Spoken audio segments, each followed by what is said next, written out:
Alrighty guys, welcome back to another LEGO set review from BrickByBrick, and today we have set number 76107. This is the Thanos Ultimate Battle from the LEGO Avengers Infinity War range.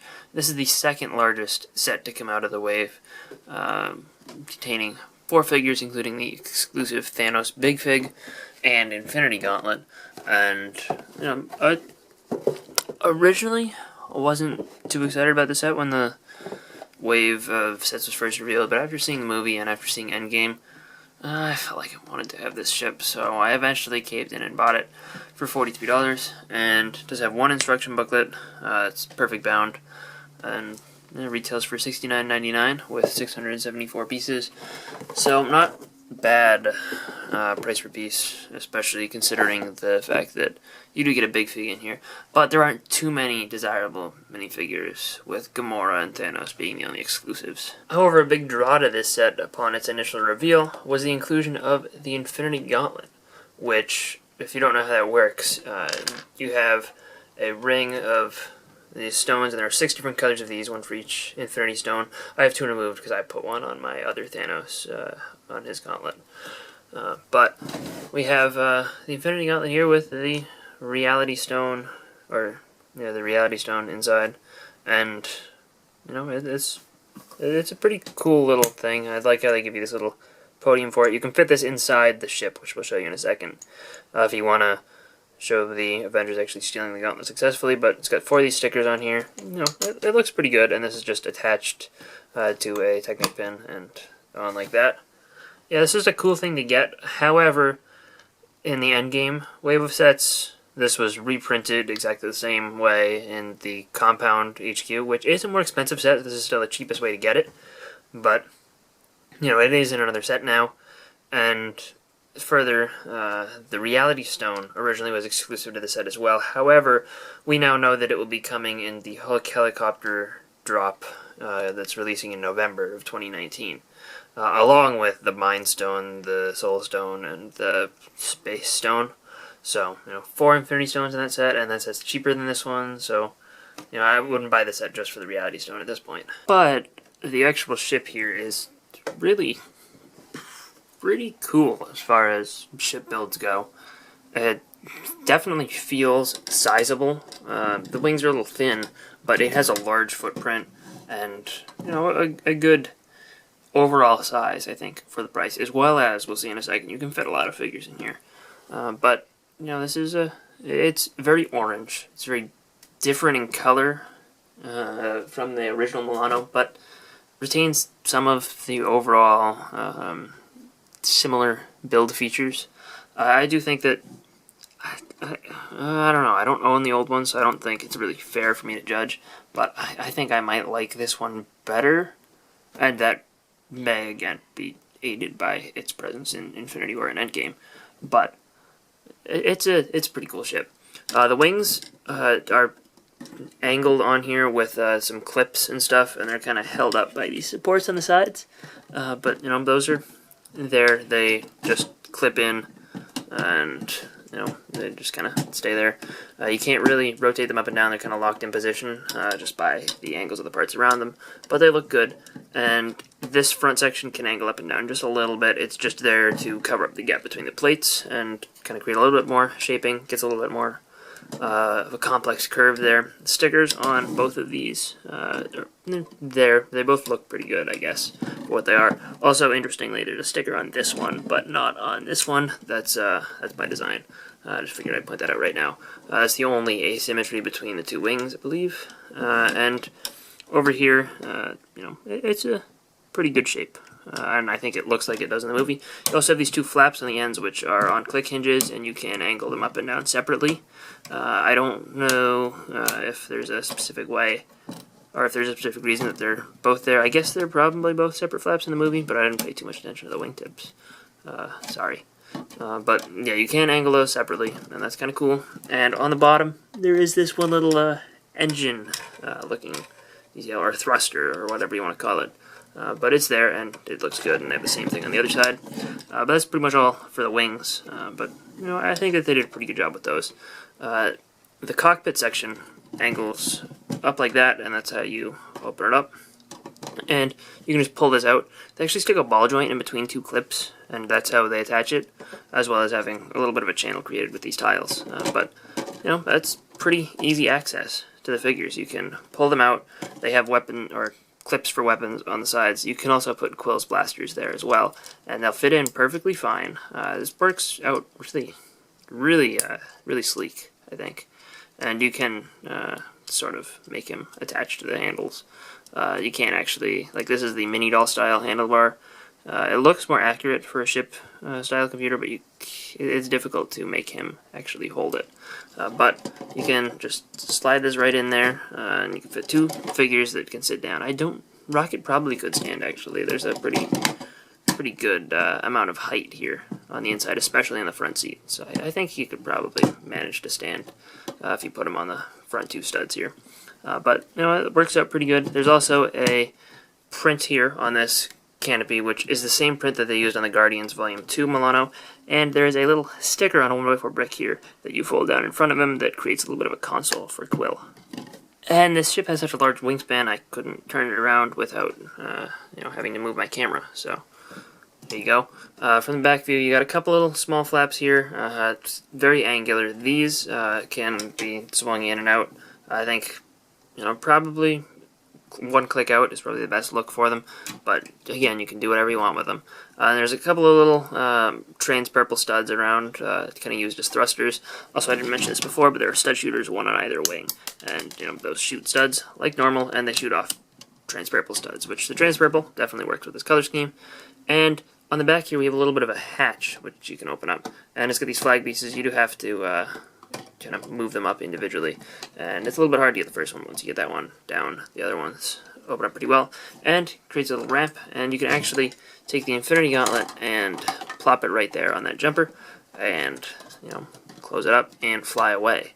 You can also, if you don't want to deal with flipping out those flaps, remove the roof entirely, and then it becomes really easy to open this up. But if we look inside there, and we can see that they do have these two stickered 1x6 tiles. They're the same sticker on either side, as well as there's two seats in there and a stud on the floor. If you don't want to carry the Infinity Gauntlet, you can stick Rocket Raccoon in there, as well as Drax and Groot on the two chairs. And we've got Star-Lord and Gamora piloting the ship in the cockpit area. You can fit all 5 Guardians in here, and there's even a little bit more standing room. No studs, but you could just put in a, similar to the plate that they use here, you could just put in a plate and fill that in as an alternate interior for when you aren't carrying the Infinity Gauntlet. And you can just close that up, and it fits perfectly. You can fit all of the Guardians in this ship, and it's a pretty, it's not a giant space, but that's impressive. You can fit 5 figures in this at a minimum. Completely comfortably, no squeezing anything together. That's not too common, and it's very good to see that you're able to carry the whole team in here. I guess you could count Nebula as an official part of the team, but you can squeeze her in there too if you wanted to. But also there is one sticker up here that I didn't point out before, but that's on part of the roof that is removable. And the other thing I wanted to mention about this awesome use of interior space is that, it actually looks realistic as well. You can imagine your figures walking through here. There's an open section of the cockpit. There's no fancy Technic mechanism where all the inner gears are working throughout the vehicle, preventing figures from walking through. And yeah, maybe it would have been cool if there was some sort of awesome play feature, but I think this in its own right is an awesome play feature by itself. I really am a big fan of the interior detail on this ship, and I think they did a great job with it. And it's not a huge space. They just made it work really well. Also, there are 2 thrusters on here, so you could see this as a little escape pod vehicle if you wanted to. But it works really well as a cockpit, and they did a great job with the inside of the ship. And well, the only thing they didn't do such a great job with was Thanos, and that's a little bit unfortunate, as he is the main villain of the movie. But it's not the worst figure ever. It is an exclusive design, so if you want to collect every version of Thanos, you're probably going to want this. But it's just not the best in comparison to the movie. In Infinity War, he barely wears armor at all. The only time he's wearing shoulder pads and armor is in the very first scene where he's fighting Thor before he has any of the Infinity Stones, or before he has more than one of the Infinity Stones. And you know, even then, this doesn't do a great job at looking like that armor, because they also go with the clothes that he's kind of wearing throughout the rest of the movie, and combine those into one. It would have been great to get a helmetless Thanos mold, but they're reusing the one from the 2015 Avengers Space Mission set, which is a comic-based Thanos minifigure. That was released around the time Age of Ultron came out, so he was in the post-credit scene and everything.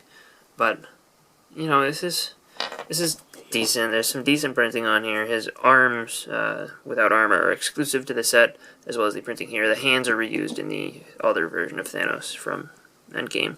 And he has this butter knife sword blade, which was actually a new mold at the time, which was kind of weird. But, you know, just got a stud on one side. And you can replace his hand with the Infinity Gauntlet, which that's clever in itself. I like that. And the Infinity Gauntlet here is cool. You know, the Reality Stone is nice to get here, and you know, if you don't know how this works, you get one stone on each set from the original Infinity War range. They're now re-releasing one of each in the Endgame waves, etc., whatever. But you know, so they're all there. You can fit 4 on one side and then 2 on the top of the gauntlet, and from the back, no detail at all, just the line there where it splits between gold and dark blue. But you know, this is a little bit of a letdown, and personally, I'm not a huge fan of this Thanos figure. I much prefer the Endgame one. I would have loved to see an Infinity War version of Thanos done really well, but unfortunately, this doesn't really meet that mark for me, and I don't know, it really isn't a draw to the set for me at all. And then we move on to our next figure of sorts in Iron Man here. We're going to take a look at the actual minifigure components separately in just a second, but we got to start off with this view, because the thing that makes this Mark 50 minifigure special is the back attachment here. These are 4 stickers, so they're not printed or anything. So you could build this up without the stickers, just using your own collections parts. But, you know, this is what they give you here. And he does come with the Power Blast set of pieces. So you got this one here where it looks like maybe he's kind of shooting at Thanos. Pretend Thanos has an Infinity Gauntlet on, and Thanos is kind of deflecting it. And then he also has one of the fist flame things on the other hand. There's a second one of those included, as well as a second little assembly with Power Blasts, with just a smaller blast at the end. And they use the other 4 Power Blasts as thrusters on this jetpack piece. And it looks a little lame from the back, but from the front, I can respect it. It's sort of alright at representing it from the movie. I mean, the only way to really do it, like, super well would have been a new mold, but this is okay. I mean, if they're going to try and represent it, and yeah, this is decent enough for that, especially compared to Thanos. I think this looks more accurate to the movie than Thanos did. But, I mean, the great thing about this figure is you can just have the regular Mark 50 Iron Man, and all you have to do is remove this backpack. And the Mark 50 is one of my favorite Iron Man minifigures, so I'm not upset to get another one. It is one of the more common Iron Man armors in recent years, having appeared in this set, the Sanctum Sanctorum from the same wave, as well as the Hall of Armor from the Endgame wave. But, you know, it's good. I really like the red on dark red. I think that just works really well and just creates a cool little effect. The helmet on mine has a little bit of gold on the bottom section where it's printed over in red. It's a little bit unfortunate, but, you know, I mean, I'm not too bummed about it, as I already have this figure. And the torso and legs here are really good, so I might just maybe take this one and put hair on him or something. But the torso and legs are really well done, good level of detail there. And there's the printing on the back. Again, here's the assembly here. I just used an Outrider neck attachment, and that just goes over the torso. And his face underneath, he's got the heads-up display on one side, which is a cool introduction for this wave of sets. And he just has regular Tony Stark expression on the other side. If you don't know how Iron Man helmets work, you can just flip up the visor too, and leave it on your minifigure like that, and just close it down. But the two most interesting figures to me here are Gamora and Star-Lord, and this version of Gamora is actually brand new. It's an update from the Guardians of the Galaxy 2 figures, where she has the same face that was introduced there, new face since the 2014 sets. And I think the hair might be slightly updated from the 2014 one. At least Brickset lists it as only appearing in this one and the Guardians 2 Milano. But the torso and legs here are brand new, and they're definitely the most, I don't know if I want to say accurate, because the other ones were accurate to the one scene that they were used in. But this is, your most everyday version of Gamora, the most screen-used appearance. Because in the first, in the Guardians 1 sets, in that Milano, she had her Ravager uniform that they don't really wear too much in the movie. But it was based on the suit that, all of them have, the dark red. And then the Guardians 2 one was wearing the jetpack suit from the very beginning Obelisk fight. So this one is really cool to get. I like this a lot. And the Star-Lord is the same as the Aisha's Revenge set from Guardians 2, except he doesn't have a little boost pack on the back. So it's the only thing that sort of differentiates him. I'm a little bit let down by the fact that he doesn't have the new Chris Pratt face that was introduced in the Jurassic World 2 sets, which came out at the same time. And I think this just has the right facial hair for his Infinity War appearance. But, I mean, it's not a killer for me. I'm not angry that they didn't include it, but I think just having this face print is a nice upgrade. So if you have an extra Owen, which I actually do because I bought an extra Jurassic World set on clearance, I'm probably going to end up using that face for this Star-Lord. But the torso and leg print on Gamora are really good. I like the hair as well. It's nice to get a little bit of pink in there. And the face print for her is pretty good. A nice alternate expression as well. And again, that's an update from the 2014 one. It's the same as the 2017 one, though. And the back printing on her torso is really good as well. This is by far the standout figure in the set. Star-Lord, I don't have the Guardians 2 Star-Lord, and the only Star-Lord I have is that Ravager outfit one, which I'm not a huge fan of. But this one doesn't include a mask, so I'm glad I have that one just for the mask. It's not the updated mask from Guardians 2, but, it's good to have. But Gamora comes with the one katana. There's a second katana that's included on the little storage thing, and there are 2 blasters here for Peter Quill, and those are the cool Star-Lord blasters, so those are nice accessories.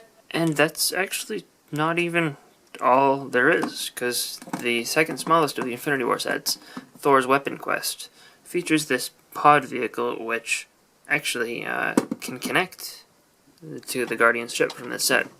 And, this is a $20 set. There's a little side build and everything too, but within it, if you were unaware, you can fit 3 figures, the 3 included in the set: Groot, Thor, and Rocket. You can fit all 3 of them in here.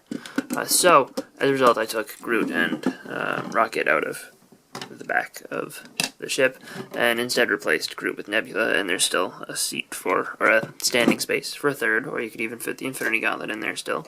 Actually, why don't we do that? We can throw the Infinity Gauntlet stand right there. We can close this up, and put the roof back on. And now we've got Star-Lord and Gamora, Nebula, and Drax in there. And in order to attach the pod, you have to lift up these flaps, which actually might be easier to do by lifting up the roof. You have to leave that closed. You could, if you wanted to imagine that the figures can see each other through the glass here, then you could just remove this 6x6 tile. But you do need to fold it up so that these can fit into those holes underneath on the bottom, and the roof just slides right in. And then you just take these, which these have stickers on them. They're, kind of just there, just flapping upwards regularly. But you actually come down onto the anti-studs onto the studs of the Thor's Weapon Quest pod, and then you just push those flaps down to kind of make the transition a little bit more seamless. And then you can put those there, or you can leave them spread out just a little bit. And it looks a little bit awkward. It definitely fills in this back space, which felt a little empty. I think this is a little bit too bulbous on the back for it to make sense here, and I don't think this is actually how the pod attaches. I think the pod actually attaches inside, but it's nice to get some sort of suggestion of attachment.